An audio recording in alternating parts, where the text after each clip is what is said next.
Okay, I've been having major writer's block trying to start this video, so instead here's Wikipedia. Celeste is a 2018 platform game designed, directed, and written by Matty Thorson. It is a fully fledged version of the 2016 Picto 8 game of the same name. Set on a fictional version of Mount Celeste, it follows a young woman named Madeline who attempts to climb the mountain and must face her inner demons in her quest to reach the summit. Celeste was released worldwide independently on January 25, 2018 and received universal acclaim upon release and was largely considered one of the best games of 2018. It received high praise for its gameplay, level design, soundtrack, themes, and emotional story, as well as for Madeline's characterization. It won many awards, including Best Independent Game and Games for Impact Awards at the Game Awards 2018, where it was nominated for Game of the Year. Celeste was also a financial success, selling over 1 million copies by the end of 2018 and largely exceeding the creators' expectations. Look, I'd say I'm moderately good at video games in general, but when it comes to platformers, well, here's a small clip from a video I made. I suck! Why? Even though I suck, Celeste is a jam.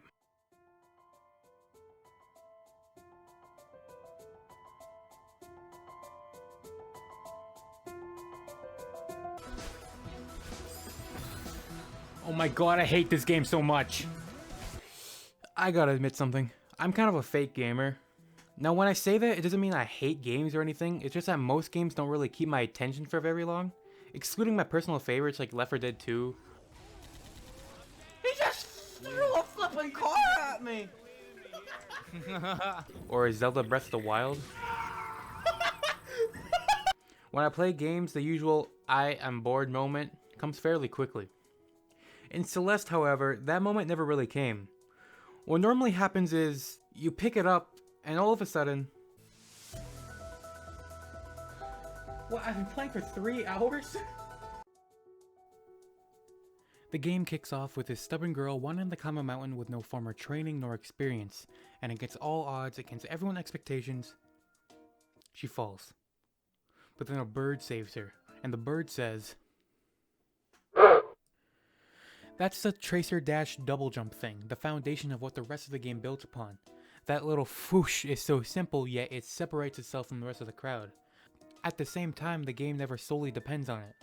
The game then starts throwing a monkey barrel worth of new mechanics at you, but it's not the wealth of mechanics that makes it great, it's the little nuances that come with them. Like this little block at the beginning. If you touch it, it moves quickly in a certain direction. If done correctly, you can be sent flying to the other end of the screen. This is just one of many examples of the game keeping you on your toes and having you always be invested by making the player constantly think and problem solve instead of just throwing themselves at the level again and again hoping they get lucky. This game is gonna be the end of me.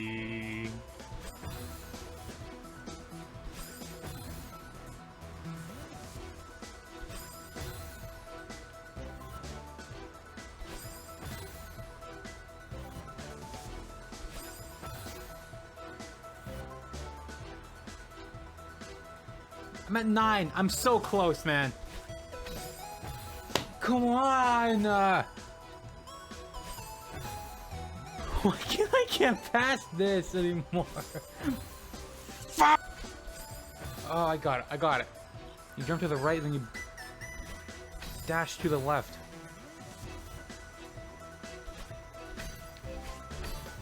Oh my fucking god, I did it! It does this in the side objectives too. In the game, there's these seamlessly added in bonus levels which can be a lot more challenging than the base game, but it's still more about using the mechanics creatively to your benefit. And that's good and all. Unless you're like me with this stupid broken control story. This game has a story. Right. Compared to other platformers like Mario or Donkey Kong Country, this game feels a lot more down to earth, with a lot more realistic feeling characters. Mr. Oshro, Theo, Old Granny, and the main character, Booper Snoop, are a lot more realistic than... Oh.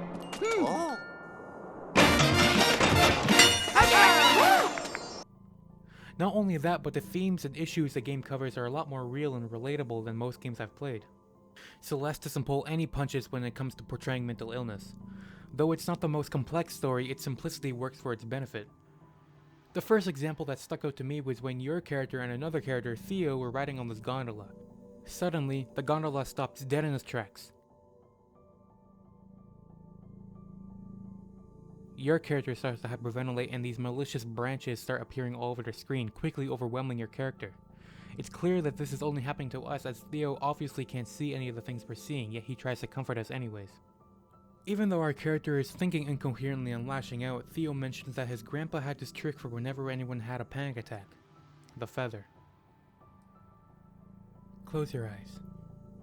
Picture a feather floating in front of you. See it? Okay. Your breathing keeps that feather floating. Just breathe, slow and steady, in and out. The game then lets you control your breathing, and after a few moments of keeping this feather afloat, the sky begins to clear, and the gondola begins to move again. I love that scene! Now, let's look back for a moment. There's this purple-haired girl that appeared on top of the gondola the moment it stopped. That's part of you. A physical manifestation of the negative, well, part of you, and it seemed to stop it in the first place. So, quite literally, the bad stuff in you caused your panic attack. Genius.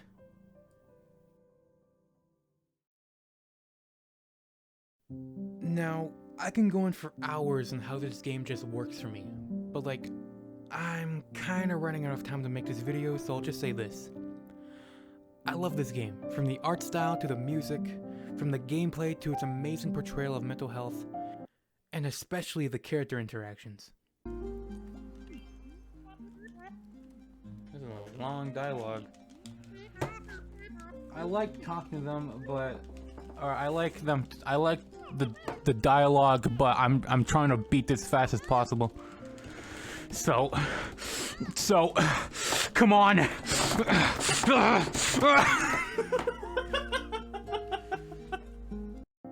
If you haven't played this game, I highly recommend it. This is an ending sentence.